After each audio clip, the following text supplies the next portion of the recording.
we've made more runs in the postseason than any other school in the country. So obviously to have, teams that are consistently competing and winning national championships, getting to Final Fours, some of the best coaches at our level that work here, not that we didn't have that at Keene State, but the type of people that they're able to, bring in here and keep here and retain here, it was definitely exciting. Welcome back to another episode, Not Even D2. I'm your host, KJ Allison, here as always with my co-host, Neruda Perdomo.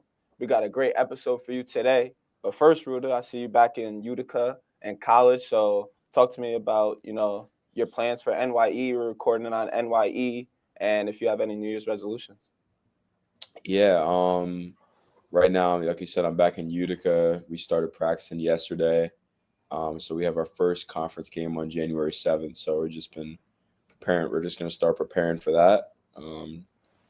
And yeah, it feels good to be back tonight. Still to be determined. There's two options I'm thinking about right now in terms of, where me and my friends are headed. But, I think we're going to stay local though, stay in the area and just, have a safe night with the guys. But I think for resolutions, I don't know, man, just stay healthy. You know what I'm saying? Keep staying close with family. That's really important to me. So just making sure that's, I keep that really close to the chest and keep them close to my heart.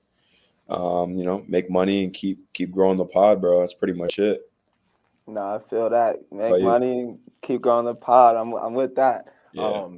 The money's starting to roll in. We got a few things going for us right now, so just gotta stay locked with that. But to talk about basketball a little bit, we had a holiday tournament.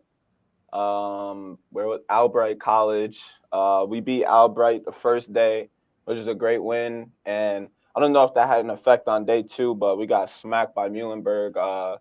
Coach Hopkins, who we got a little connects with, but he runs a great program at Muhlenberg. They were a good team, but they smacked us. I don't think they're 24 points better than us, but either way, we lost in the chip game. So we got some things to work on. You got to be good on back-to-backs, and we weren't. So it was a good learning lesson for us, but definitely felt good getting a win at Albright. It was a crazy game.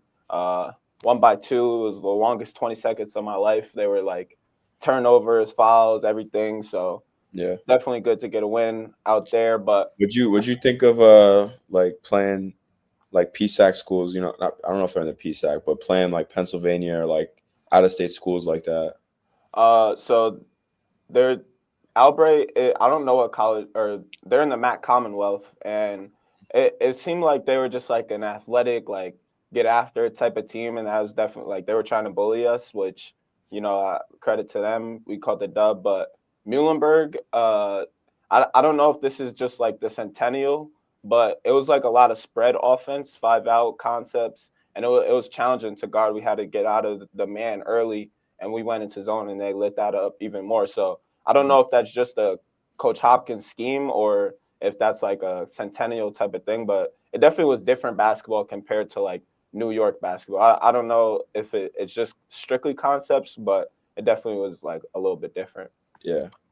But New Year's resolutions, I'll go quick. I just want to be very goal-oriented and stay disciplined to, completing those. I feel like towards the end of the semester, I was like becoming lackadaisical, making excuses on why I couldn't do something or finding another thing to do in place of the main priority. But, I'm gonna start with the soft 90-day challenge and just stay locked in with that, hopefully build some more discipline within my life.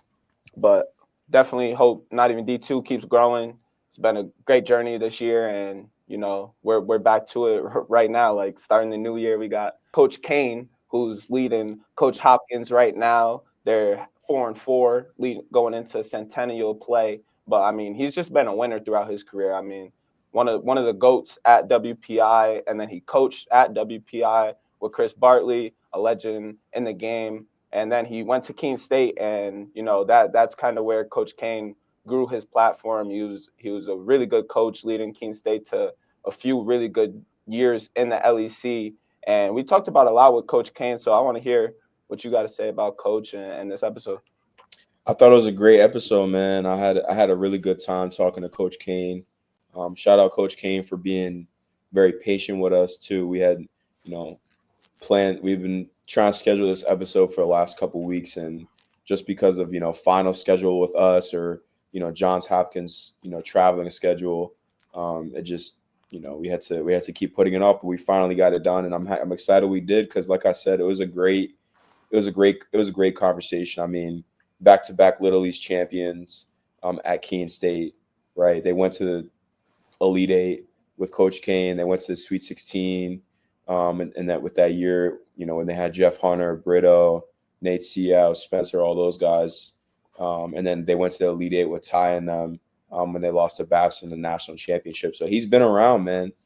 They lost to Babson who eventually went to the national championship, excuse me. But he's been around, man. He's seen a lot of basketball, right? He's been around a lot of great basketball, especially like you said, he's a legend at WPI. He was a great player, All-American for them. He stayed around the program as an assistant coach with Coach Bartley at WPI, who's a legend himself over there. And then he built a program at Keene State, man. And, I talked to him a little bit about this off air. I think, like, I grew up in Exeter, right? So I would, sometimes go to Keene State and stuff like that for AAU tournaments and stuff. And like the facilities they have there, like, it's still pretty good for a D3 facility, but he built like a powerhouse of a D3 school all the way up in little old Keene, New Hampshire. You know what I mean? And you got to respect stuff like that. So now, he has the opportunity to coach a high academic school at a great program like Johns Hopkins, where they have a great athletic department, and he's supported by everyone there to be successful. So I really can't wait to see what Coach Cain does. Like you said, it was a great conversation. I'm excited for the viewers to listen to what he has to say.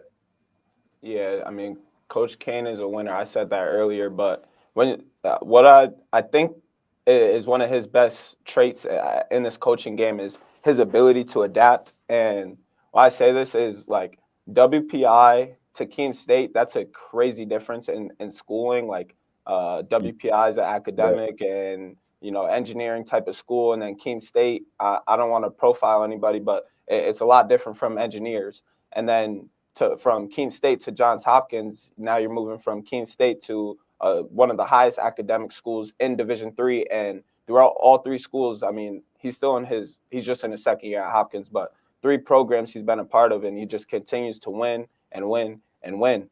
And another thing, like, he's able to adapt with different players, because when you talk about the different personalities in a player like Ty versus a player like Jeff, who, we've been around both of them and they act completely different, but both of them speak super high about Coach Cain and their relationship, how much of an influence he had on them. So you got to respect coaches that, can win at different places and can relate to the players in different ways. And I think that's going to drive him in his next chapter at Hopkins. And I wanted to talk a little about the Centennial. I know I didn't prep you for this, but just looking at, like, the teams in there, I didn't even know Muhlenberg was in the Centennial until I'm looking at it right now. But that conference is stacked. And I mean, Hopkins is 7th right now. I know they haven't gotten to too much conference play, but 7th right now in the conference. And that just, like, Hopkins is a really, really good program led by, like we just said, a great coach. So I don't know if you have any extended thoughts about this conference, but I mean, it's loaded and it doesn't get talked about that much in D3. Yeah, no, I mean, it definitely doesn't. I'm looking at the conference standings right now. I mean, I know for a fact that Gettysburg is ranked in at least in the top 15 this year. Swarthmore is always in the tournament. I'm pretty sure they lost in the second round of the tournament last year to Trinity. They were in our pod. Obviously, you just played Muhlenberg. Muhlenberg's a really good team. Franklin and Marshall's a really good team. Dickinson is a well-coached program. And I know Washington College, shout out my guy, Coach Begley. He just got hired over there a couple of summers ago, so he's changing that program around. But I mean, yeah, it's a great conference, bro. A lot of underrated conferences out there in D3, but for sure, I don't hear a lot of, like, we were talking about preseason predictions and stuff like that. Like, I know I didn't bring up the Centennial Conference, and I'm looking at this. It's like I see 9-1, 9-2, 7-3. Like, there's some pretty good teams, and Johns Hopkins has had a tough schedule, but they're still a pretty good team, and they're overall, standings wise, they're towards the bottom. I'm sure in conference play they're going to finish towards the top, but yeah, it's great to see. Yeah, I mean, we talk about this a lot, like the competition and the parity in Division III that continues to grow is really remarkable because like it wasn't always like that. There was, the Nestcats controlling or the UAA, like it's a clear favorite who's going to win. But now in like every conference, you have contenders that can compete at the end of the season in postseason play, which always makes, the games better. But I mean, Hopkins, they're dealing with a lot of change. Like we talked about it in the episode, but their best player from last year, he transferred to Division I, and now Hopkins kind of has to revamp themselves. It was unexpected. So I mean, I believe that Coach Cain is one of the best coaches in Division III. Just how he's able to relate to players, connect with players, and just build winning cultures regardless of the program he's at. But I mean, we talked about a lot with Coach Cain regarding his days at Keene State, WPI, and now Hopkins. Some stories about our guys, Ty Nichols and Jeff. Octavio's coming on the pod soon. So, I mean, it was just a really good episode. We covered a lot. So definitely, if you like this episode, subscribe. If you think Coach Cain is going to lead Johns Hopkins to a Centennial chip, leave a like and enjoy the episode.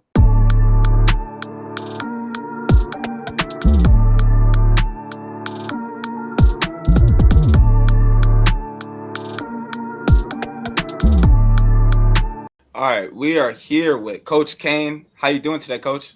Doing great. Thanks for having me on. Excited to get you on, Coach. Tell us a little bit about what you've been doing today. What does Friday look like for Coach Cain? Yeah, so kind of transitioning into the holiday here. So we're going to get the boys over to school. I have a first grader and a pre-K. So it's getting one on the bus and it's getting the other one over to daycare for the morning. And then after that, head into the office and try to get going on some kind of advanced scouting type stuff to get ready for second semester. Yeah, I want to talk about being a father during the holidays, but real quick, how do you go about like your scouting? Like, what are you looking for in other teams? Like, do you look at player tendencies? Are you looking at full games? Just talk to me about your scouting process. Yeah, it's all that stuff. We definitely look at, box scores and some analytics to try to get some player tendencies. I'd say our defense is probably, a bit more kind of like read and react based, right? Like we're going to try to take away what the team wants to do and what individual players want to do. So we're very much, watch games, look at stats, try to get a sense for what guys are trying to do and what teams are trying to do, and adjust how we're playing defensively for that game based on the team that we're playing against. We obviously have some things that we consistently go through throughout an entire season. So as you start to put a couple game plans together, I think our guys start to get a sense of, this is how we guard this type of player, this is how we guard this type of action or this type of system. So as you go through a season, there tends to be a lot of similarities from, a game-to-game basis. We won't guard everybody the same way, but we're definitely using a lot of the same things as we go from individual players in different teams. Yeah.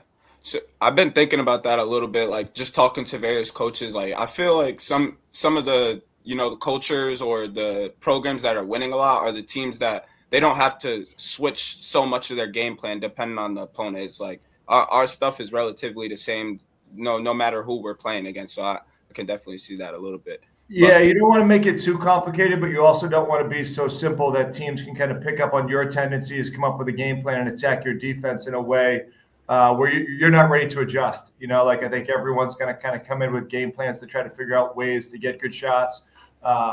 And then it's, kind of like how can you make adjustments on the fly and work with your team to take that away? Yeah. Going back real quick. So you mentioned you got two young kids. What are they into over the holidays? What gifts you going to be buying for Christmas? Yeah. So my oldest is starting hoops. He's played some baseball. We have like t-ball and some pickup baseball here in town. He's done some soccer, both here in the Baltimore area as well as up in Keene. So it's his first taste of basketball last weekend. He's always kind of shot and played because of, me being kind of what I am. But then when we moved here, we had a neighbor who's, 11, 12, 13. And he's very much into hoops. And that's what got my son more so into basketball. Like you would think he'd be in it because of me, but he got more into it because of our neighbor. So he had his first practice last weekend. And I was pumped to see, like, he got a basket or something. I think it was like 4-0 in a little scrimmage that they played. So not a lot of action.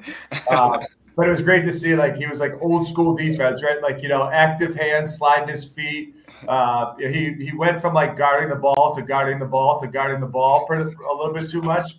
But I can say like he had quick feet, nobody was getting by him, and so he's getting into hoops. I have a Michael Jordan hot numbers basketball card, like in my drawer in my room.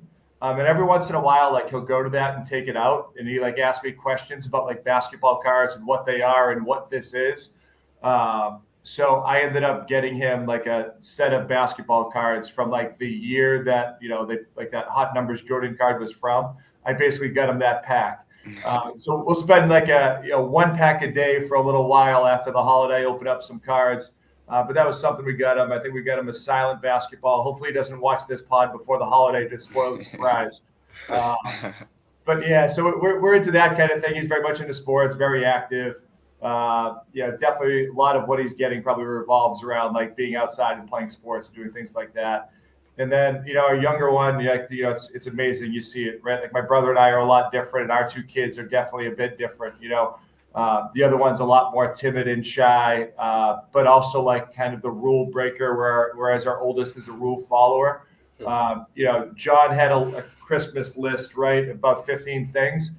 Our other son won't tell us anything that he wants. He says, Santa knows, and I'll get what I'll get. So like he's kind of the tough one to buy for. So we're surprising him. Like he's more of like a truck, puzzle, book kind of guy. So we're going that direction with our little one. They'll be off after today, so hopefully I can step away a little bit. I never really fully turn it off, but hopefully I can step away and spend some time with the boys and see some family and do some good stuff for a few days here. That's dope. I really mess with that. And I want to bring it back too to when you were younger. I want to talk more about your WPI days. Now at WPI, you are a legend. You coach with a legend, with Coach Bartley. He's really built an amazing program over there. I have a lot of respect for him and what he does. But more so you were All-American and you graduated in 2007 from WPI. You went to the NCAA tournament 3 times. You were NUMAC's 25-year anniversary team. Like I said, you were a D3 Hoops All-American in 2007, 89-20 overall record. So I'm just kind of curious. I know KJ and I were talking about this. Did you ever think about like pursuing a professional basketball career after you were done playing at WPI? Yeah. I just had an incredible opportunity, whether it was high school or college, just playing for incredible programs and incredible coaches. My high school coach just recently retired as the all-time winningest coach in Massachusetts State high school basketball history. And then to go over and play for Coach B, very lucky, got in early in his time there. It was funny because I watched them play quite a few times my senior year in high school, and I never so I probably saw them play 6 or 7 times, but I never saw them win. Coach B was like, the most tenacious recruiter I've ever seen, right? They were at literally everything. I was getting multiple handwritten letters, we kind of going through the recruiting process. I think there were points where he was writing me about the bowling alley on campus and telling me how great that space was, just to give you a sense that he literally had nothing else left to talk about, that we started getting the bowling alleys. I just found like the right guy at the right time with the right teammates and had an incredible experience. Not sure I would have probably played the role on the team now that I did back then, right? With the way that he established the program and how many talented players are in that program these days. As you mentioned, I had a chance to coach with them after, and very fortunate to have that opportunity to definitely help with my transition to get into coaching full time. I thought about playing when I was done. I had such a great experience at WPI. Obviously like really good school. Didn't necessarily know what I wanted to do when I graduated, but ended up kind of taking the summer, playing a lot of like pro-am type leagues, and really thought I was going to go overseas. Had some different offers, different places. Likely would have probably gone to Germany if I ended up, going to play overseas. But had an opportunity to take an engineering job not far from Worcester and get into coaching. Had never left that Worcester area. My high school was further away from my house where I grew up than WPI was. So definitely very much a homebody at that point. Coming to Hopkins was really my first time kind of moving and living outside of New England. So it was a lot to think about, like going overseas. I always thought that's what I wanted to do and would do. And the other side of it was I knew if I had done it, I probably would still be doing it to this day. And not sure necessarily that was the direction that I wanted to go. Definitely family oriented, and it was a lot to think about, like going away and being away for that extended period of time. So get into coaching, and I think it led me down a path where I was able to make that transition and do this whatever for a job. I don't think it's a job I love every day. Very fortunate to be in it and have a perspective that may be a little bit different after working in engineering and coaching for an 8-year period before I was able to make the transition into basketball full time. So I have a unique perspective, I think, of what the real world could be like. And I had a great experience with engineering and worked for some really good guys. But definitely, my calling is to be in hoops. I love basketball as much as anybody, and just, love working with student athletes, and, couldn't ask for a better job, if that's what you call it. So I'm kind of curious. You keep talking about you being an engineer, and what I'm curious about is you were doing like a full-time job while coaching or whatever you're doing in the engineering field.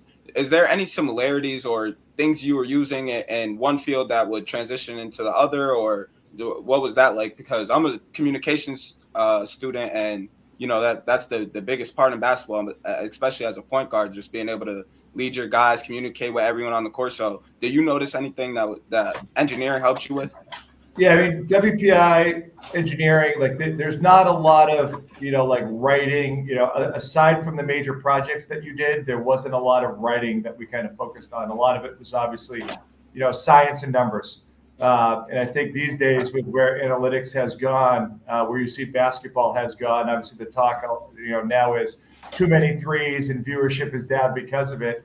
But obviously a lot of that revolves around the analytics and efficiency offensively.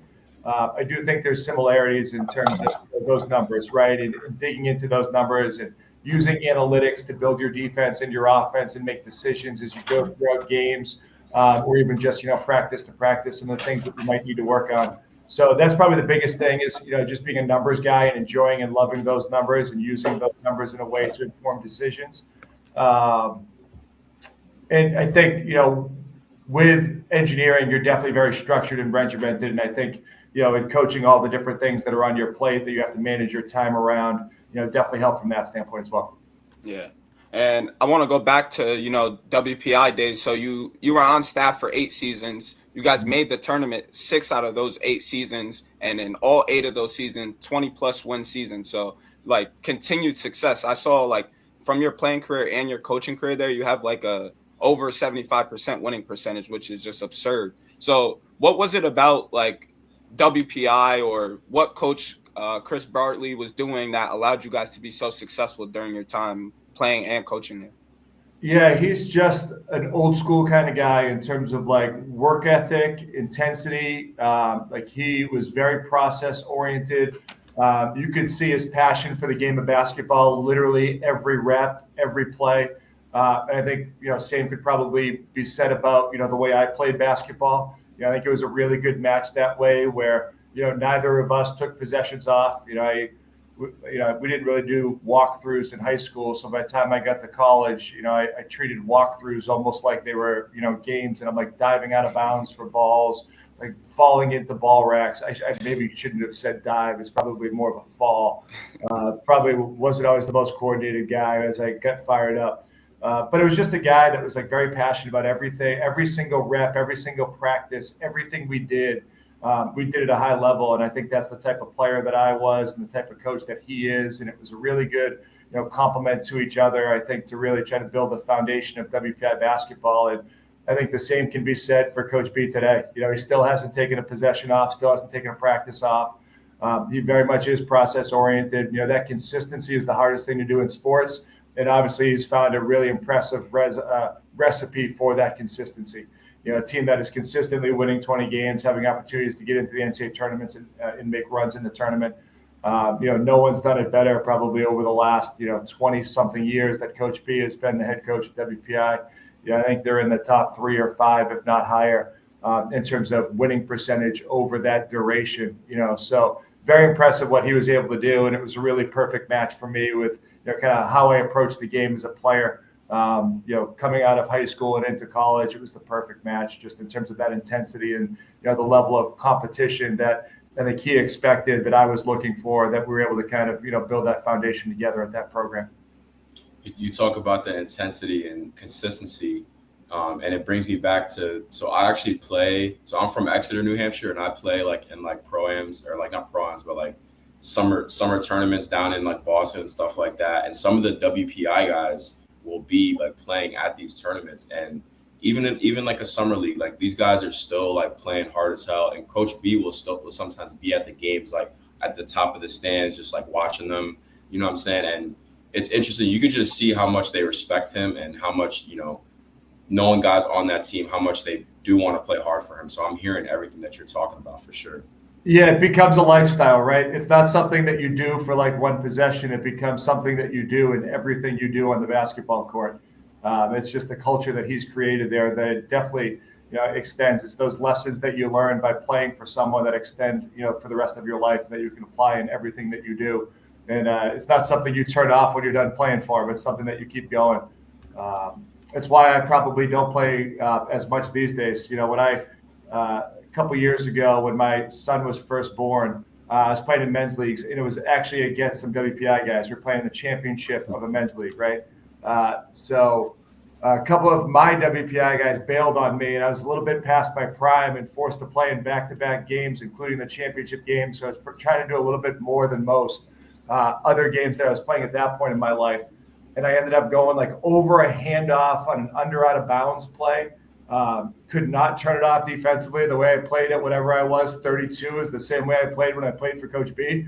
I ended up blowing my Achilles, and I'm afraid that if I play a lot now, the same thing will happen. I'll still have the WPI in me and won't be able to turn it off at all, and I'll either blow it again or blow the other one. So I don't play as much as I used to for that reason, because if I do, there's only one gear that I have, and that's like the WPI basketball gear. So Do you still get like shots up and stuff like that, even though you're not like playing pickup and stuff, or no? Yeah, I'll still shoot a bit. I mean, I don't do it anywhere near as much now. Like you think as a basketball coach with the access to a gym, like literally within walking distance to your office, or access to a weight room, that it just becomes like part of your day. But unless you prioritize it and like manage your time, like you can always find something else that you want to do, another clip that you want to watch, another practice that you want to see, another, game film that you want to watch, like whatever it might be. There's always something to do. So I try to do it every once in a while. I don't do it as much as I used to. I was the kind of guy that'd be getting up, 1,000 shots a day, if not more.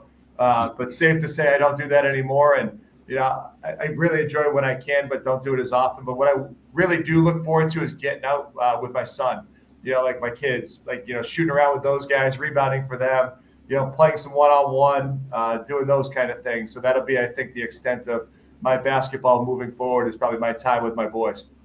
Hey, Coach, you just got to get ready for when he starts asking to play one-on-one. That's it. You got to get ready for that. Yeah, I've been trying to get in shape. Like this is like a progression here. I've been doing more running with Jeff Hunter. Now that he's on staff, I have a running buddy.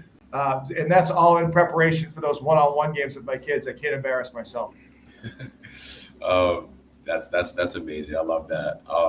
So I wanted to bring it back again to, Keene State days. And like you said, you were on staff for WPI for 8 years, and you guys had a great run while you were on the staff for WPI, but you got hired as head coach for Keene State in 2015, if I'm not mistaken. Mm-hmm. So just talk about how that opportunity kind of came up, your memories during that time about like, the hiring process, and just how you built the culture early on in your days at Keene State. Yeah, it was a bit of a unique one. I actually found out about the opportunity from Coach B while I was on my honeymoon in Anguilla. So we were there for 2 weeks after I got married, and Coach B texted or called me and said, Keene State's going to open. I know the coach. I talked to him, talked to Rob, and he ended up in a tough situation. He ended up getting let go for some things that had happened in the past. Really good guy, really good coach. They were actually coming off a Little East Conference tournament championship. They had actually come here to Hopkins and lost in the first round to Hopkins in the NCAA tournament that year. Kind of funny, like full circle there. The last game that Keene State played before I was the coach was against Hopkins, and that's the opportunity that I ended up leaving for. But heard about that, and definitely talked to my wife. I was ready to make that transition to basketball full time.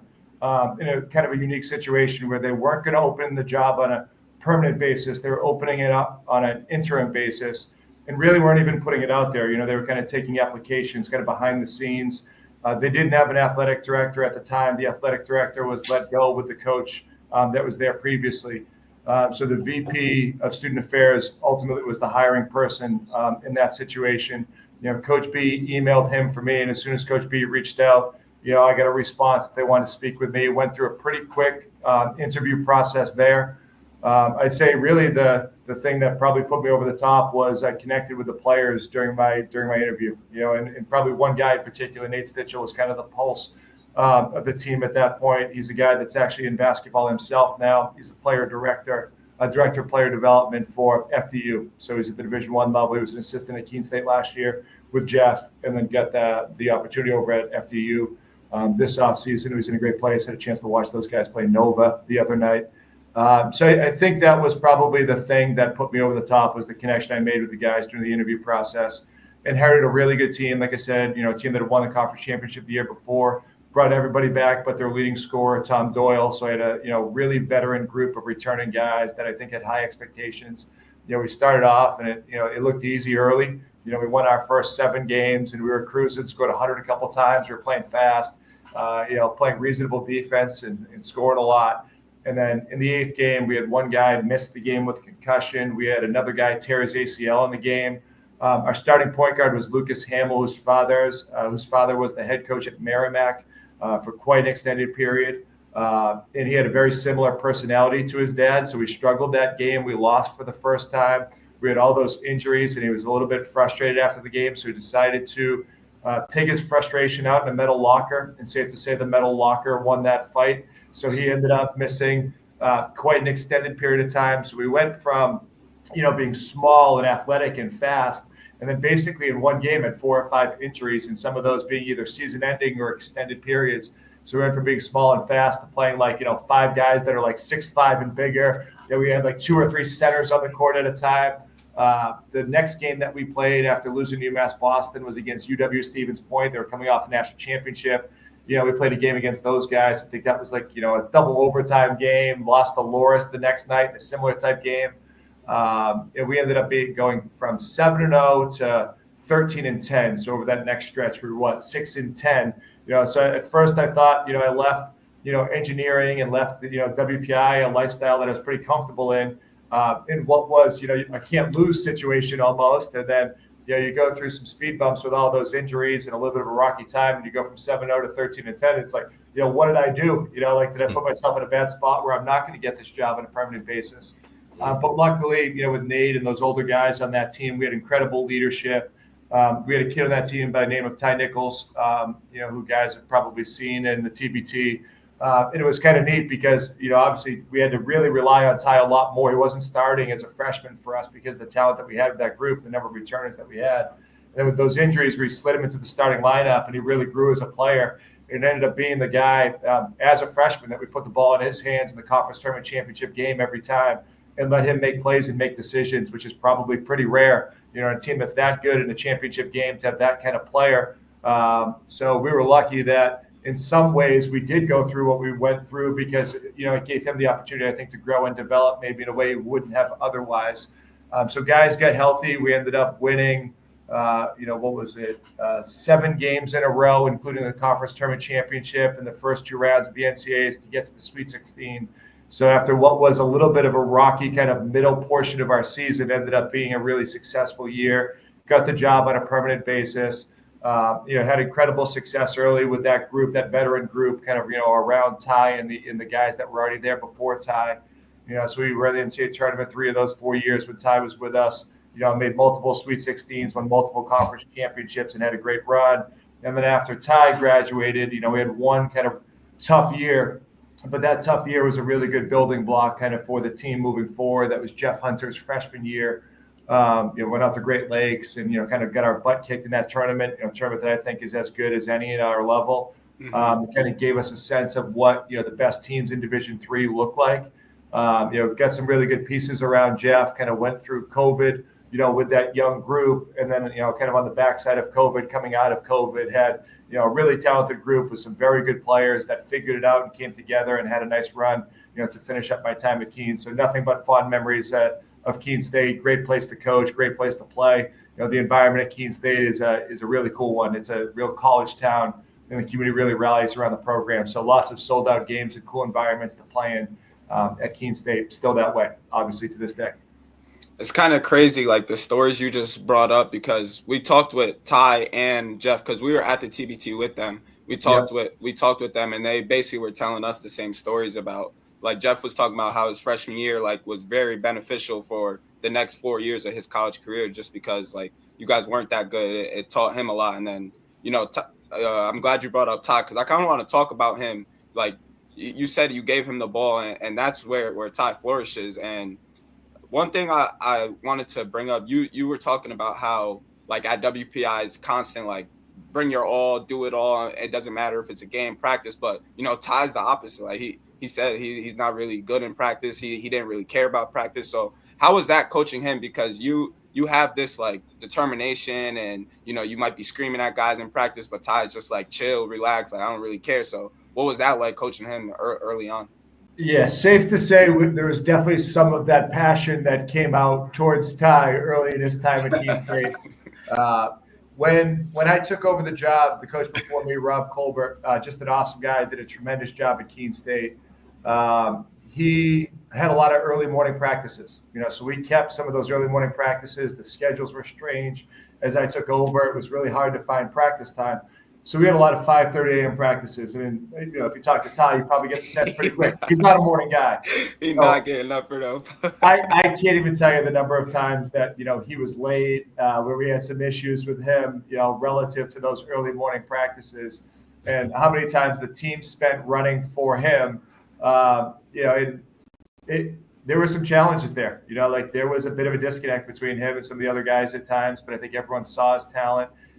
He definitely was the kind of guy when the ball went up on game day or even in a practice, like once it was time to compete, like he always, like once it was time to play live, like turned it up. But if you were going through drills or doing things that he necessarily like didn't love the competition of what you were doing, he wasn't the same guy always, and I think you had to be pretty transparent with the teams that he was on that like Ty is different, right? And we need to rally around him for what he is. He's not the most vocal leader. He did some things at times off the court that you wouldn't necessarily say were the ideal things. Wouldn't get in trouble, right? But he Ty's his own person, and you have to embrace that and respect that and treat him as such.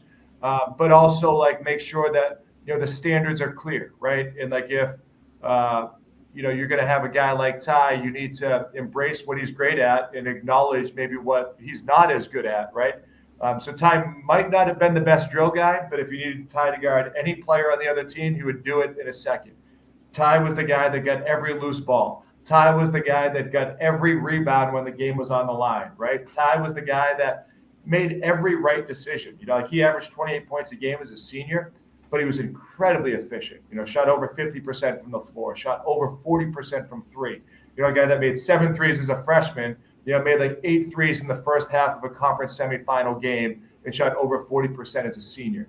So he loved it more than anybody, worked at it more than anybody, competed as hard as anybody. But there were times where just he wasn't the best version of himself in a drill or in a 5-on-0 situation. And we tried to hold a standard where, this is what is acceptable and this is what's not, but also, embraced what he was great at and very transparent that some of these things he wasn't as good at. And that group, I think, really, really rallied around it. Now, again, another example of it not always being easy. Like the start of our year, we were probably, 500 or slightly above 500 for a period of time. And then as we kind of came to that conclusion that, let's embrace Ty for what he is, acknowledge what he's not. I think Ty did a really good job of stepping up in some of those moments too, and trying to address some of those areas that may not have been his strength. We won 15 straight, won the regular season, won the conference tournament championship, and get back to the NCAA tournament. And in most years, he's the National Player of the Year. It just so happened that Ashton Francis was a senior that same year and scored 60-something in the Elite Eight to take his team to the Final Four and broke the single-season scoring record in Division III. So I think safe to say that guy was the National Player of the Year over Ty. But in most years, that's probably Ty's award. So, very different coaching, different people and different players. And I think that's one thing I learned early. I think Coach B was good at it. But one thing I definitely learned as a head coach myself, that you have to kind of manage and treat everybody different.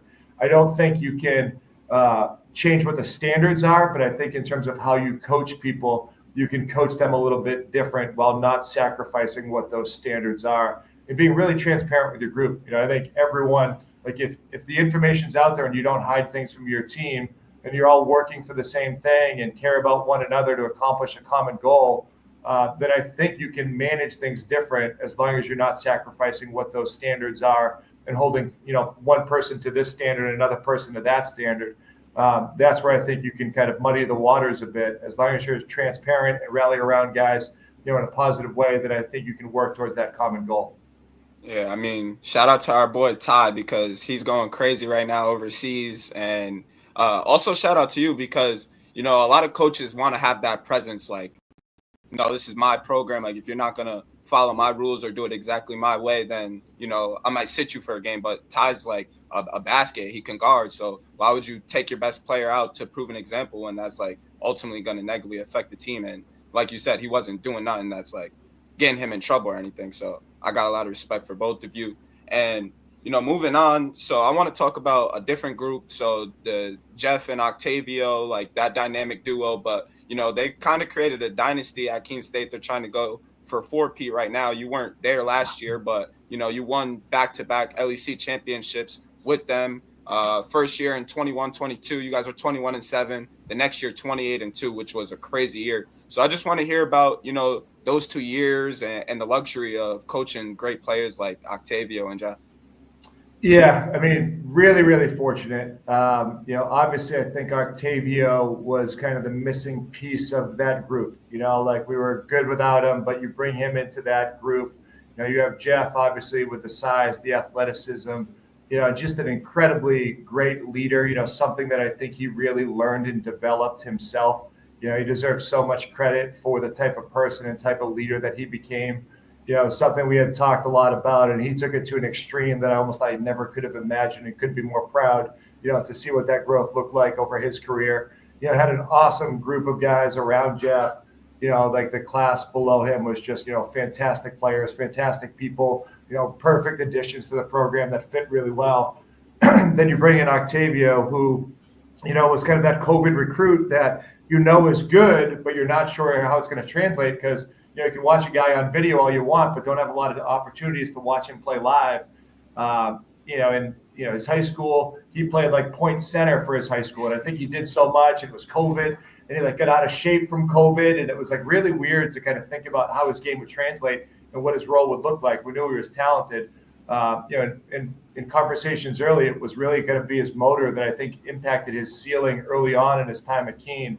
And I can tell you that was never a concern. We kind of expressed hey, we think your ceiling's based on this. And we never, ever for a moment, not 1 second, during his time when I coached at Keene State, questioned his motor. He would have a play where he may get a little bit lazy in terms of watching the ball or something, but it was never an effort issue with Octavio. And he did some pretty incredible things that year, relative to even just defense. Obviously statistically had a great season from an offensive standpoint, but came into our program and with his length and size and athleticism, we put him on back-to-back All-Americans, whether it was the LEC championship game or the first-round NCAA tournament game against Swarthmore. That's a lot to ask of a freshman, and for a guy like that to step into that type of role, have the impact he had, to be able to guard players like that, it was really cool. And after that season, I'd never done captains in my time at Keene, but I thought it was the right thing, the right opportunity at that time to help the program take that next step. We named Jeff and Octavio captains, Octavio after his freshman year and Jeff going into his senior year. And just, those guys did a tremendous job of, really taking the player-driven component of the program to the next level, holding each other and holding the team and each individual player holding one another, to the standards that we had established to the group, and really making it that player-driven program where, they kind of dictated what the level would be every day and held each other accountable before even we did, and made our job as coaches, really easy. And I think you saw that from the consistency that we were able to play with. I think, Coach B, creates a similar model. We were able to kind of do it, in a different way with that group, just to develop that consistency and have that type of season where we went 28-2. And the credits to those guys really, with the way they approached every single practice and every single game. It was, an impressive time for that group, and it was a lot of fun to coach, and it was hard to leave those guys because they were doing such a great job. leading the program and the consistency that they played with practice to practice and game to game. I mean, this I think this is the final thought just before we go into our break. But I mean, you had some dogs on that 28-2 team, right? You had Jeff Hunter, Octavio, Nate Seau, my guy Spencer Aronson, right? Like all those guys all contributed to that team success, and I love that you're talking about like just having like a player-driven program, because like you see a lot of like the best coaches around all sports, like they're like, yo, the players are on the court playing the game. I'm just here trying to help guide them, right? So it's clear to see, how you built your program at Keene State and why you guys were so good. And like I said, you guys had some really good players that contributed a lot to winning. So it was great to see the product on the court.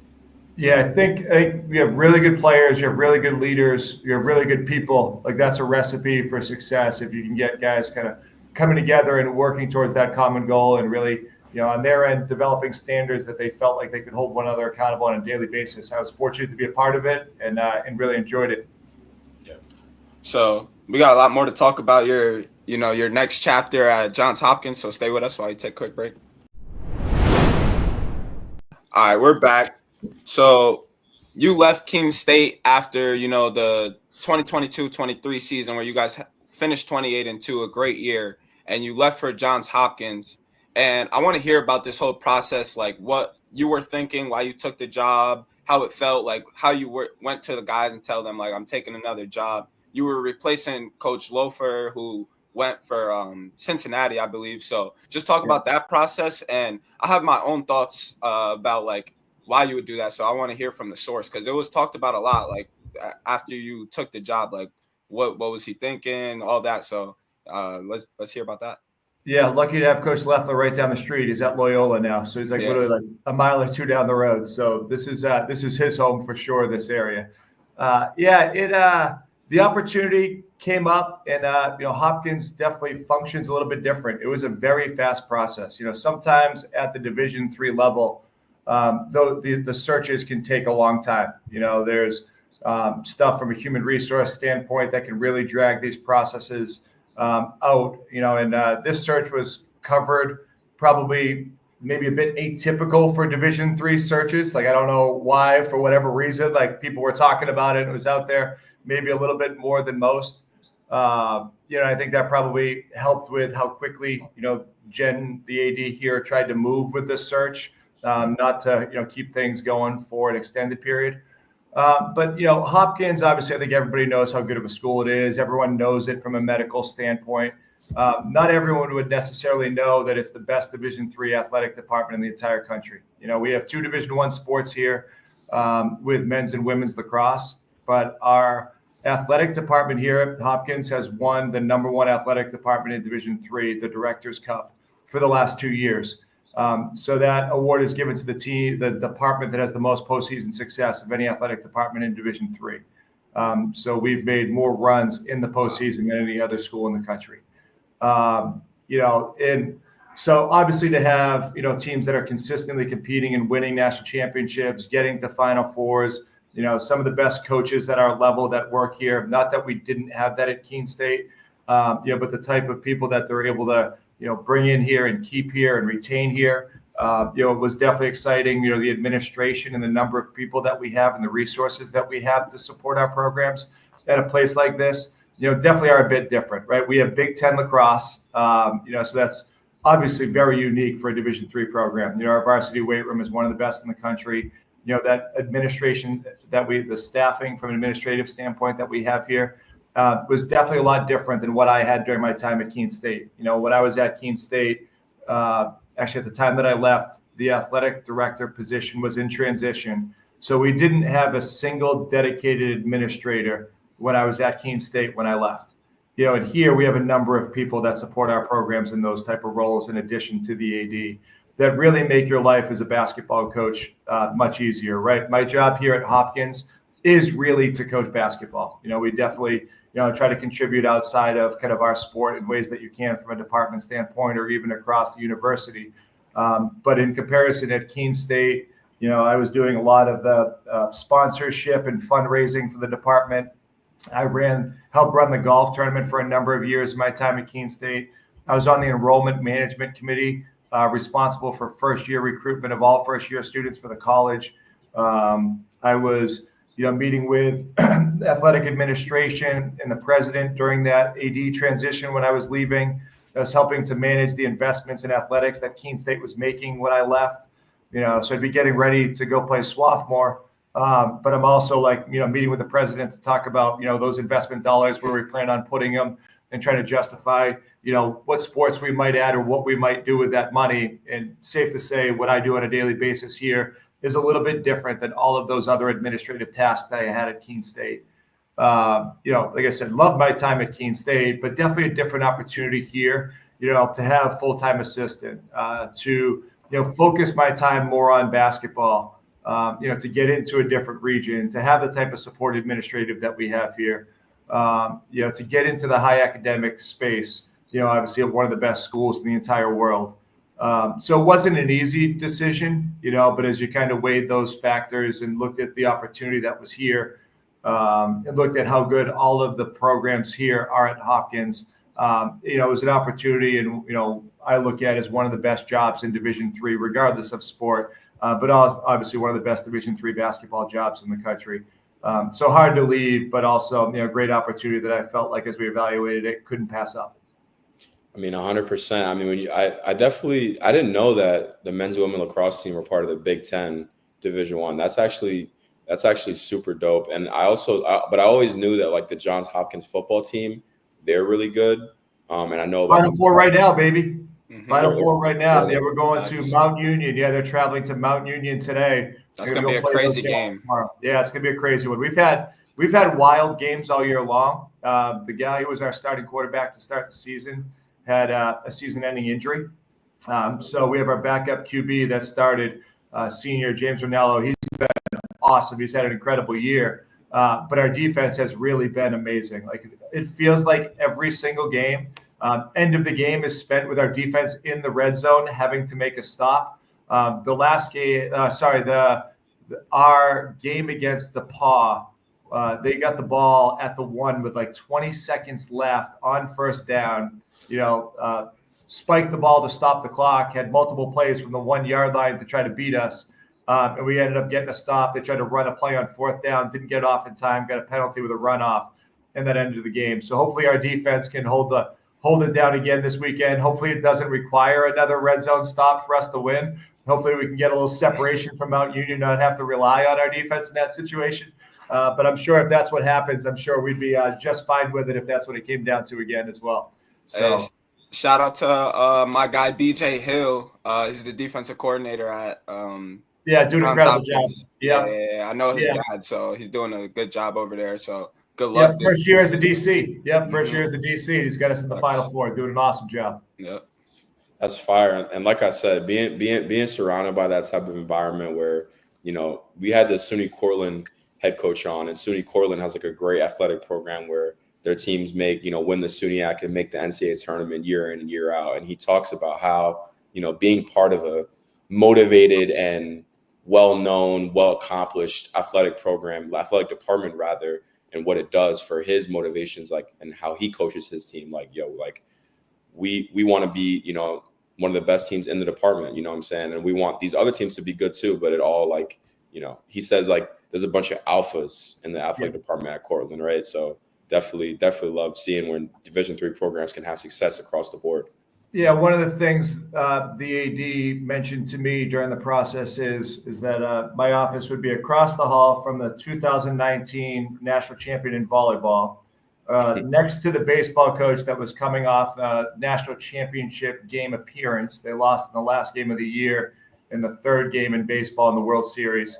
Across the hall from the field hockey coach that's lost in the national championship game 4 consecutive years. So just the type of success that these coaches have consistently had was incredible, and they've been great partners and great people to work with and learn from. So very fortunate that way. It was a cool way for the AD to highlight the type of success and the type of people that I get to work with by coming to Hopkins. That's dope. And continuing the conversation about Hopkins, I want to hear a little bit of your insight into the roster construction at Johns Hopkins, because like you said, it's one of the best academic schools in the country. So how do you look for players, obviously with a specific profile when it comes to academics and stuff like that? And what type of players are you looking for? Yeah, I mean, we are at the top tier of the top tier in terms of the academic profiles that we look for from our prospective recruits. Recruiting is definitely national. You know, it's not like I can just show up in a gym and watch a game and kind of cross my fingers and hope that the guy has, you know, the type of transcript and the type of testing that we look for here at Hopkins. Yeah, so we're obviously very intentional with our outreach, and you know, we definitely hear from a lot of different people, given the, you know, the profile of the school and the fact that there are, you know, a lot of people that have, you know, these type of profiles that would have an interest in coming to a place like this. We do hear from a lot of, you know, high school coaches, prospective student athletes, AAU coaches, you know, that understand the recruiting dynamic, that feel like they may have, you know, recruits that could be a fit for us. But it's national. We definitely work a lot with, you know, students and coaches to try to figure out, you know, which guys might have the profile, and then from there try to find ways to evaluate them, whether it's in film, on film, or whether it's in person at the various tournaments that we'll go to. But we'll travel to all the academic events throughout, all the prospect camps that people host, Ivy Leagues in particular. You know, so recruiting is a challenge, but I think the nice thing is once you find guys that generally may be a fit for your profile, given the academic nature of a place like Hopkins, we're generally going to be at or near the top of your list if this is a place that looks like you can get into. So despite the pool being really small and it being very challenging to be admitted here, once we find guys that are, you know, at or potential, you know, guys that could get accepted into Hopkins, we have a decent chance of yielding those guys, given the academic nature of a place like this. You know, and obviously you combine that with the type of success that athletically that we have here, the type of experience that our student athletes have. I think we have a decent chance of getting guys to come here if they are able to get into Hopkins. So challenging in some ways. That pool is definitely very small, and working through that pool is definitely a challenge. But once we find guys and target guys that can get in, you know, we feel like we have a decent chance of yielding those guys, given everything that we have to offer. You know, obviously the type of success that you have coming out of a place like this, you know, is generally pretty much unparalleled, right? You know, there are some really good schools across the country, but we think we do it as good as anybody. Yeah.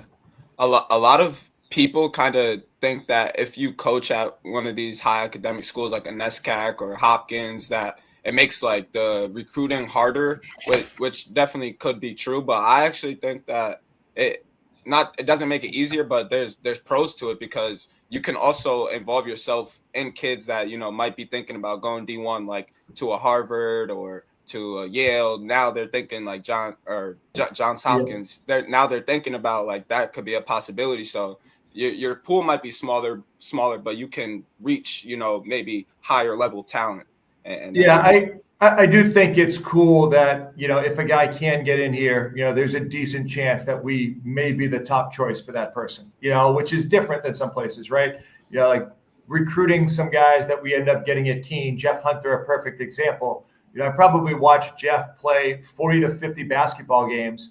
And then not only did I watch him play basketball, I also went to 7 of his volleyball games, you know, and like a little bit different, right? The timing is different. When kids make decisions is a little bit different, you know? So it definitely functions different at each place, but everywhere you go, you have challenges, you know? And I love being at a place where, despite some challenges right around it being so rigorous and admission being difficult, we have the 6% acceptance rate, that, you know, if a guy can get admitted, being the number one in a lot of situations, I think is playing from a position of strength. To your point, every place you go, there's going to be some type of challenge from a recruiting standpoint. But I do like the opportunity that we have here, and I do think, you know, we are recruiting from an advantageous position. Yeah.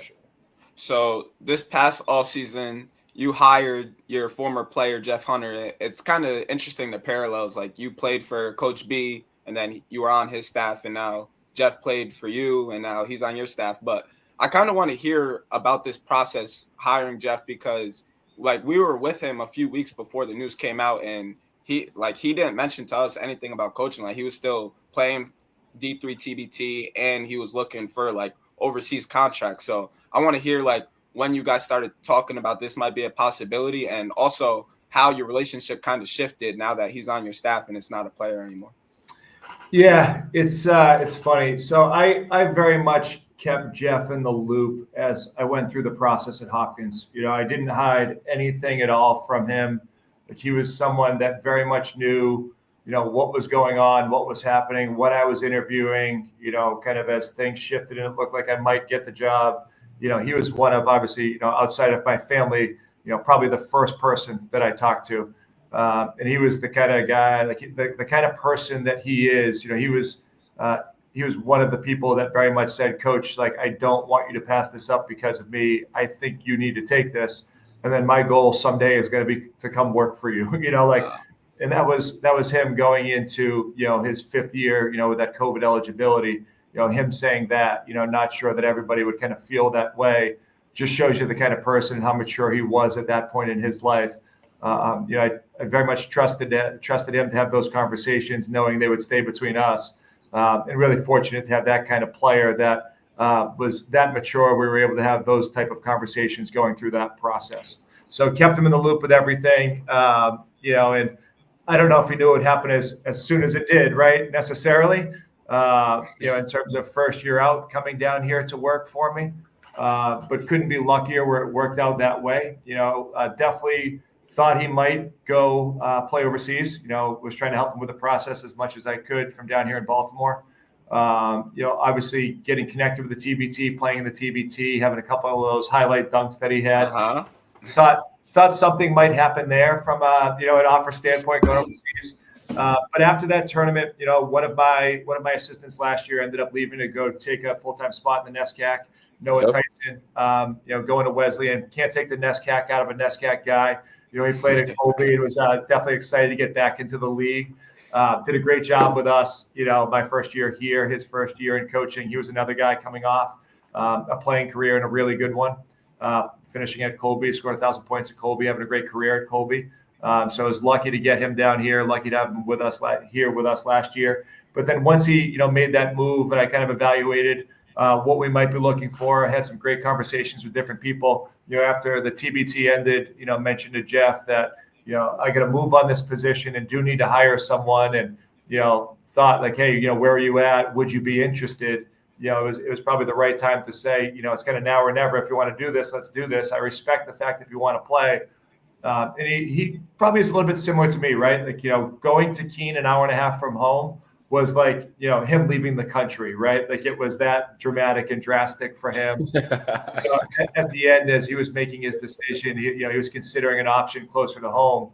Not necessarily, because he thought it was a better fit, but because, it was something that was, closer to his family, and, he did see an appeal to being close to home. So I think he had a similar dynamic where I'm not sure he was ready to go, overseas and travel and be away, to that extent. So I mentioned it to him and asked him if he was interested. We had some conversations, kind of did, like an interview, going through things as to what it would look like. And was fortunate to have the opportunity to do it. Was fortunate that he was ready to make that decision and decide not to play. Couldn't be lucky to have him. I think he's a great guy, obviously on the court with guys, whether it's during practice or, in skill development stuff that we do. And then also just from a leadership standpoint, I think there's, nobody better, right? He's played for me, understands some of those things that I look for in a player-driven program. He's been a great resource for our guys to help mentor them that way. And I'd say how the relationship's changed, probably not much. He'll probably tell you that I'm equally as hard on him as an assistant as I was on him as a player. But like I also, very much just like his playing days, learn from him every day. Like he's the kind of guy that's got a really unique way about him that is very structured in everything he does. That does have very strong beliefs and a great approach to the way that he coaches. And just lives his life, and he's someone that teaches me something every single day. I'm just kind of curious, Coach, as someone who wants to get into this business, what do you like? How do you stand out as an applicant for like coaching positions? Like, what I'm saying, when you're looking for an assistant coach and whatnot, what do you think, those applicants need to do to stand out? Yeah, I mean, I think like obviously everyone has their own unique path, right? Like there's no one way to become an assistant and there's no one way to become a head coach. And it really is, finding the right opportunity with the right person at the right time. Obviously, I think, being a player and be able to leverage some of the things that you learn as a player is very beneficial. I think that drive and dedication and commitment and that growth mindset is something that a lot of coaches are looking for. Obviously, I think trying to get away from a little bit in our industry, just like the nature of being a grinder and all you have to do is eat, sleep, and breathe basketball. I think people want, to work with people who are a little bit more well-rounded and are a little bit deeper and not just have environments where like the only thing you can do is coach. I'm a little bit old school with, kind of my life and how I think about hoops. And I try to find that balance and, need people like Jeff around me to help support me. Because I can get lost in the sauce a little bit and get caught up in a season and maybe not prioritize everything I should at times. So it's great to have people like that around me that'll help support me that way. But I think everyone's different. It's kind of finding your own niche and not trying to be something that you're not, but also kind of leveraging the experiences that you have and showing how committed and dedicated to the sport that you are. And also, like that you're willing to grow and learn and, kind of show some ways that you've tried to jump into, growing and learning, right? Whether it's as a person, as a player, or kind of getting your feet into coaching, what that might look like, whether it's, softwares, whether it's with recruiting, whether it's, even just in basketball, trying to understand different things and make sure, you're learning how to be a teacher of a game and how to mentor and grow and develop people.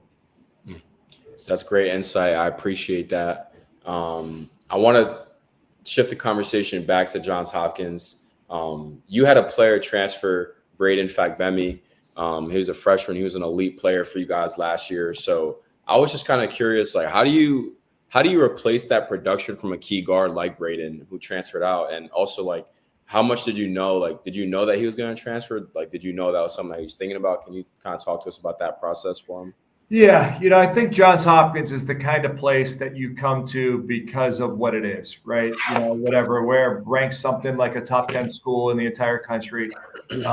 As we've talked about before, very difficult to get into. So the type of guys that are coming here obviously for a great student athlete experience, but a lot of them are coming here because of the opportunities that it's going to provide once you graduate from here.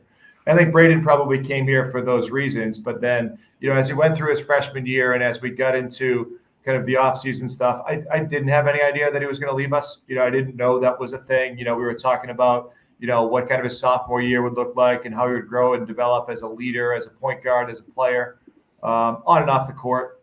And, I think as he evaluated his opportunities and, thought about what that growth would look like, he prioritized, kind of the opportunity to go play Division I. I don't know that we'll find that in this high academic space. Obviously the world is ever changing in college athletics. So who knows, transferring is definitely, going to be more and more normalized, right? I think we've seen that, the COVID eligibility stuff will go away and maybe you're seeing a little bit less from a grad transfer standpoint. But I think what you will see is transferring will stay normal. I do think at the high academic space and at places like this, I do think, it'll be minimized in terms of, people transferring out to some extent because they're here, for those reasons, for the opportunities that it does give you when you leave. He's probably the only one kind of in the Division III world at a place like this that did transfer in a situation like his. Yeah. And, didn't know, but, supported him through it, right? It is what it is, like as those priorities evolve, you can highlight all the great things that Hopkins is and Hopkins could do. But if his priorities align with taking an opportunity at the Division I level, then, you can't do anything but support him, and it's been cool to follow his season. Statistically, he's having a very good year. I think he's averaging 13, 6, and 5. He's the kind of guy with the type of player that he is that you don't replace with one player. He's very quick, very dynamic with the ball. He was a one-man press offense, getting the ball and initiating offense. He was really good for us in a lot of ways.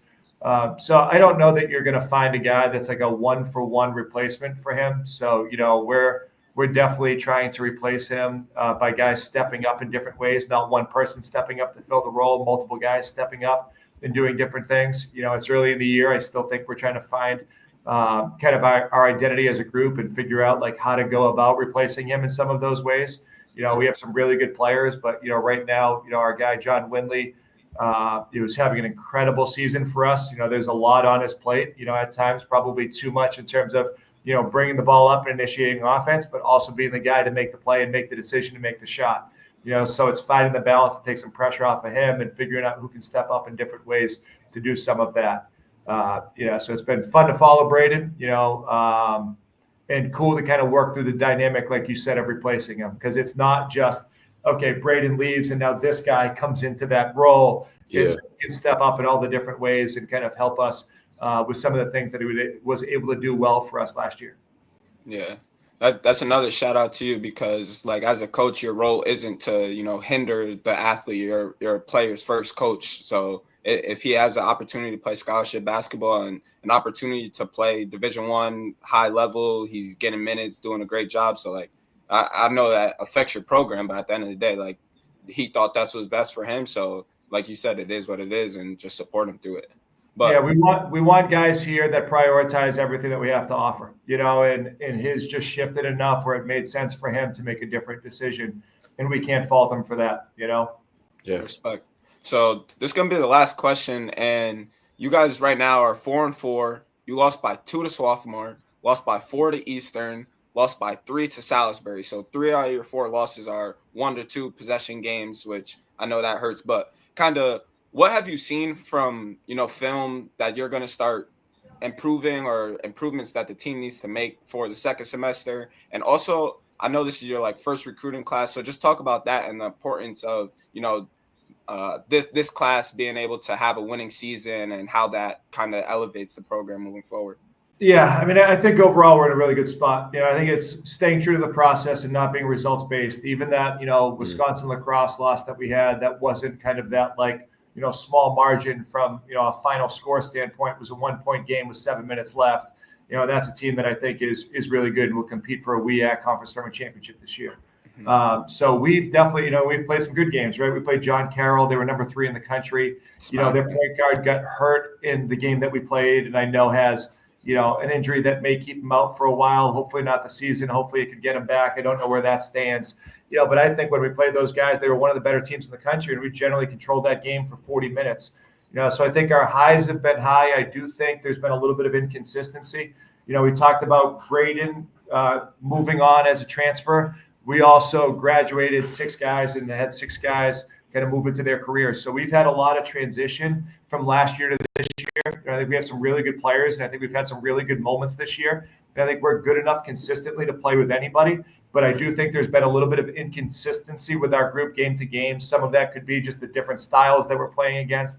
And I think there's also a little bit of complacency during games. At times we lose our edge and break down in ways that may not necessarily, we feel like, be true to who we are as a group. So I think we just have to stay true to that process and make sure that we're working the way we need to work every day, so that we're building the habits that we're looking to build, and try to focus on the right thing, really develop leaders. I think we're a little bit more normal to what is kind of the pre-COVID program, where we don't have as many fifth-year guys, or at least, we do have a couple of grad guys that transferred in, but not necessarily fifth-year guys in our program that were here for 5 years, that understanding everything we were trying to do as a group, that developed the leadership within our program. So it's easy to kind of support that next group. I think it's a little bit more, kind of a traditional program, kind of pre-COVID, where you don't have older guys like that, where we're learning that leadership, where we have lots of guys that are transitioning into either greater roles or first-year guys transitioning into roles as freshmen here with us. So we're going through kind of all of the speed bumps that come with that, new leaders and guys kind of growing their roles and in new roles. So I'm optimistic with the type of people, the type of players, and the type of leaders that we have. We have guys that care. We have guys that work really hard. We have guys that do want to kind of grow in this leadership space. And I think if we can kind of really develop and continue to emphasize the player-driven component of our program to help with the consistency that we're looking to have, I think we really can take some huge steps this second semester. I think we can play with and beat anybody. It's just a matter of finding that consistency game to game and consistency throughout games. And I think our guys have really prioritized that in practice. We've had a cool opportunity since that Swarthmore game during finals, and then kind of transitioning before we play Rowan on January 2nd to focus on ourselves and work on ourselves. We beat John Carroll, then had to play lacrosse the next day, and then turn around and play Eastern, NCAA tournament team from last year, 3 games in 5 days, without really any practice to kind of focus and work on ourselves. You go from the high of beating a team like Carroll to then having to turn around and play those quality teams in very short turnarounds. And just, I think, got away from some of what we were doing well that made us good against Carroll. So I couldn't be more excited. Going to be process oriented. Can't focus on the results. If you look at our record, you may think one thing, But if you look at, how we've been able to play consistently game to game and what our ceiling looks like, if we can find that consistency, couldn't be more excited to work with these guys and find that for second semester here. Yeah, I mean, good luck to Johns Hopkins because the Centennial is loaded too. Like Gettysburg's ranked, and then Swarthmore, Franklin, and Marshall, they're always really good programs. So you got a handful, but you're also the leader that can rally those guys to a successful season. But we're going to end. I don't know who made this schedule a little crazy. We've already played a top 10 schedule. Now we go into conference play and have to deal with all these teams that are leading that you talked about. So hopefully we learned a lot from the games that we've played, so it helps us kind of moving forward when it comes to league play. A couple more non-conference games, then we jump right into Centennial conference play. And we start with Gettysburg, so it'll be a fun way to start league play. Yes, sir. Well, good luck. And we're going to end this episode with a little rapid fire and starting 5 edition. So let us know when you're ready for rapid fire. Let's go. All right. I always love, this is my first rapid fire question. I always love asking like coaches this and like hearing their opinions on it. But who are some of your funniest players that you've ever coached? Oh, wow. That's a good one. Who would those be? I think Lucas Hamill would be up there. He's a guy that was literally as fiery as any player I've ever coached. Like I said, his father was the Merrimack coach for a long time. Basketball was in his genes. He was as competitive as anyone. I can remember us really going at him. He had kind of a low moment his senior year. And we had him run a 17 for something, and he got so fired up. I've never seen a person run like this. I swear, every breath there was spit coming out of his mouth. I swear he must have run the 17 in 42 seconds. He probably could have held some kind of world record or Olympic record with how fast he ran that sprint. Those early teams at Keene State had some pretty interesting personalities on them.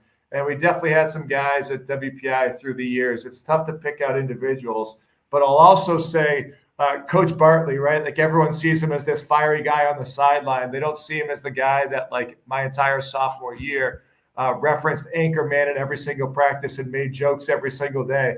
So there's a lot of players I'd throw on that list, but Lucas definitely being one of them, Matt Ozella, those kind of guys early in my Keene State days. But I'll put Coach Bartley and a guy that was an assistant at WPI, Ryan Flynn, up there with anybody. The dynamic between those two, whether it was my playing days or whether it was when Ryan came back as an assistant coach at WPI in the full-time position, those two guys are about as funny as any human being I've ever seen. So, I wouldn't expect Coach B to be a big Anchorman fan. That's a great movie. Yeah, we had lots of throwback quotes. He'll still come out with a reference here or there to this day. All right, next rapid fire question. I just wanted to see if you could shout out any your biggest inspirations in basketball. Who's helped you the most, you think, throughout your coaching career? Yeah, I think it's obviously the coaches that I've played for, and Coach B that I played and worked with. Whether it was Coach B, whether it was Bob Foley, who I mentioned that just retired from St. John's Shrewsbury as the all-time winningest coach in Massachusetts state history. I think he's got 971 wins, wow. Just absolutely amazing. There are some guys in Massachusetts that are really good high school coaches. My assistant played at Andover. Dave Fazio is a great high school coach. And he's I wonder where Coach Faze is relative to Coach Foley. We looked it up. Basically, he would have to duplicate his career. He's been doing it for 20 years and has 470 wins or something crazy. And it's basically you'd have to redo exactly what he's already done all over again. And that put it in perspective, I think, for my assistant here. AAU coaches, those kind of people. And then, my father passed a few years ago, but he's, I think, the reason that I got into hoops the way I did. He never played in high school or in college, but he always loved basketball. And he always used to talk about in Worcester, how much he'd go to the park and play. And it was never the biggest compliment was never how good I got. The biggest compliment that I ever got from him was I worked way harder than he ever did in basketball. It didn't matter to me how good I got necessarily. It mattered to me if he respected the amount of time that I put in to develop myself as a player. And he was the kind of guy that always pushed me to, get into coaching, apply for jobs, try to, kind of transition into full-time coaching because that's always what my passion has been. And he very much valued education, sent me to a parochial school growing up, sent me to St. John's Shrewsbury, sacrificed to send me to WPI when I could have gone tuition free to a Jesuit school because my mother worked at Holy Cross. So he's always prioritized my experience and an academic experience, and that definitely was something, as I evaluated this Hopkins opportunity, that I thought about. He would, very much want me at a place like this, given his values and how he raised me growing up. So my dad, despite not being a player and never, really coaching me other than youth summer leagues growing up, was probably as much, if not more, of an influence than anybody else. Love that. Definitely rest in peace to your dad, but I definitely love that he was a big inspiration to you, Coach Cain. And this is going to end it with a rapid fire question. Just to confirm, so you grew up in Worcester, right? You grew up in Worcester? I grew up in Webster, Mass. Yep. And went to high school in Shrewsbury and then college in Worcester. Yep. All right. So I got to hear this then. Give me your ranking of the best basketball cities/towns in Massachusetts, because you got Springfield, you got Brookline, Worcester. I want to hear that.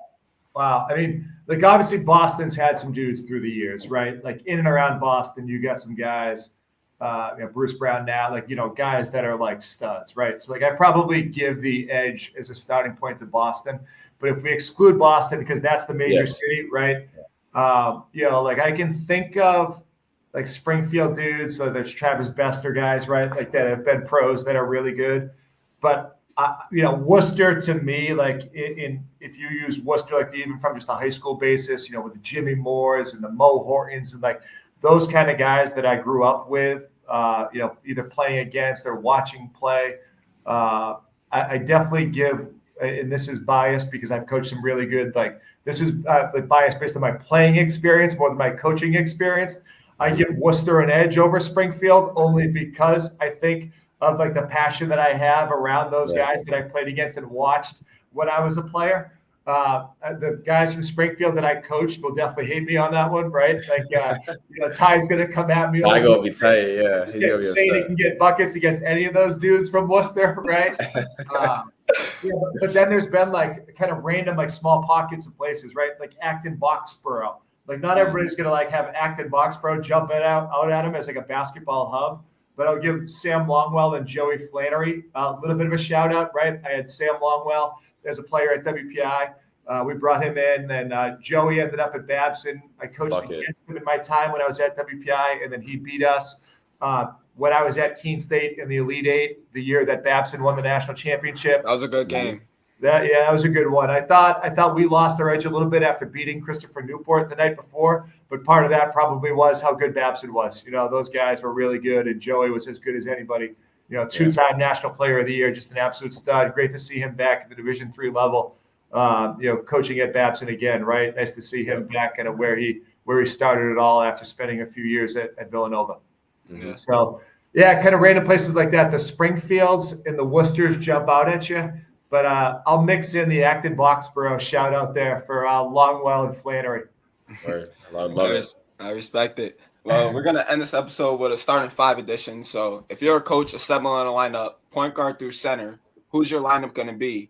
And this edition is going to be your ideal Keene State players. So only the players you've coached at Keene State. And I want you to know that we did this with Jeff, and we were recording in front of people, and they were tight at Jeff for his lineup. So I'm just gonna put that caveat out there now. Yeah, I think I can slot 3 in that people aren't gonna fight me for. So you got Ty, you got Jeff, and you got Octavio, right? So you can slot those guys in, and I don't think anyone's gonna argue those 3. And then if I put in context my 4th, I think it's gonna be hard to fight my 4th as well. My 4th is Matt Azella. So Matt was a 16-12 guy his senior year. When Ty played with Matt, Ty deferred to Ozzie. So if we needed a bucket, Ty would find Ozzie and not be the guy to take the shot himself. So if Ty, who averaged 28 as a senior, is the all-time leading scorer, is deferring to someone, I'm not sure how anyone in Keene State can argue that, right? Man, and now a 5th. Gosh, this 5th one becomes pretty difficult. And what position is this 5th person, by the way? That's the question, right? So I could if I need a 5, I could go with a random one that not everyone's going to think I'll throw out there with Jeff Lund, who is really good. You could go with a 7-footer and Nate Howard. that held the all-time lead in block shots until Jeff broke that. Nate will tell you it's because he had 5 years. But let's see. And then like you got Lucas Hamill as the point guard. But you know what? Like part of this may be biased given the relationship that I have with this guy. So I think everyone will probably fight me on this one. But I'm going to go with the guy that I mentioned before as kind of being like the guy that led the players my first year. You know, like he was such a culture guy and fits the dynamic of kind of like what we ultimately going to work towards again later in my time at Keene State of making it player driven. And that's Nate Stitchell. Like Nate came from Mercy, Division II, had an incredible senior year. He was as tough, as physical, as talented.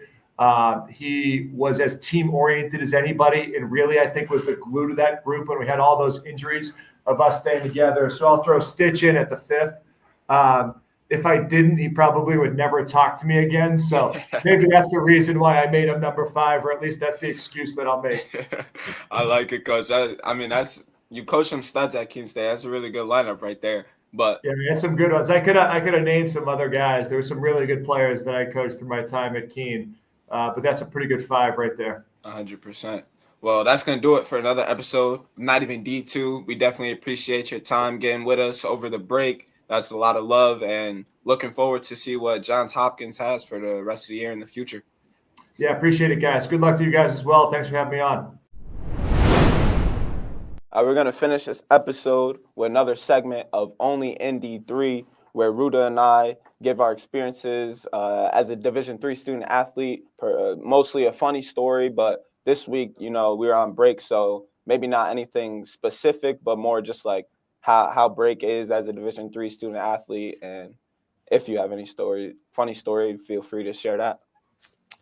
I think break, you know, especially playing D3 basketball, it's fun. It can be a little boring for sure, but you know, being here for 2 to 3 weeks with your teammates, some of your closest friends that you're gonna have, like that to me is really dope. Like you get every day where you're going to practice.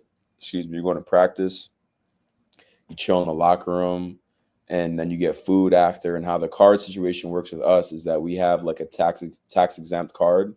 So the coaches will give that card to like he'll give it to like Luke Bergault, who's on the staff here and who gets food with us and stuff like that, to have him like take care of it and like get the receipt and all that. But that's always fun, like doing stuff like that, like meeting up for dinner and whatnot. But so you guys are all getting the same food? Or well, it's different orders, but like we'll be like, all right, let's all pick one spot together. Okay, so like last night we went to Venice Pizzeria, which is like this local Italian spot. But I think, you know, it's not really a story, but I think the biggest pain or biggest memory I have from coming back for like winter break was my freshman year. When I came back, the first 2 days I was here with Griffin.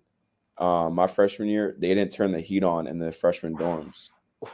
So that's brutal. You know what? This is my resolution. I got to work on my cursing. That's my resolution. But it was so cold. It was so cold in there. I slept with a beanie, wool pajamas. I was cold as hell. You cursed again too, by the way. But the H word, we not count as a curse word? Nah, dog. H-E-double-S. Nah, that's brutal though. No heat coming back after Christmas. Mm-hmm. Let me see what I'm trying to think if I have any funny. I don't think I have a funny story through this week, but I'll just say like what life's been like. So we get back the day after Christmas, and that's always brutal. Like just spent mad time with my family, maybe some closer friends, and you kind of want to spend a little bit more time at home, but day after Christmas, you were right back to the grind. And then, so bro, I'm a vegetarian. So when we were going on our trip to PA, we get subs like before the game. That's like our pregame eats. And as a vegetarian, it's super hard to, you know, enjoy a sub because the main parts of sub are like turkey, hams, anything like that. So yeah. I'm living on veggie subs the past 3 days, and I don't ever want to eat one of those again. But also like we when we're just at school and we're not like traveling, we get $23 a day. Damn. Oh, a day? Oh, that's Yeah. not- That, bro, but I'm saying like you can't. What am I supposed to? A meal costs $20, so how am I supposed to like survive of 23 days? Or $23. But it definitely, I agree with what you said. Like it's fun. It almost makes you feel like you're in the league at times. Like all you're doing, like I'm getting paid to just chill here, play basketball, and travel here and there. But that's our segment for Only in D3. Definitely. If you like that segment, subscribe to us. Go follow us at Not Even D2 on all platforms. And Thanks for tuning in to another episode of Not Even D2. Make sure you subscribe. Make sure you follow us on Instagram, Twitter. That's the best way to support the channel. And all episodes released on iHeartRadio, Pandora, Apple Podcasts, Spotify, wherever you listen to your podcasts. That's going to do it. And we'll see you next week on Thursday. Yo, bro, that was a fire episode. OD.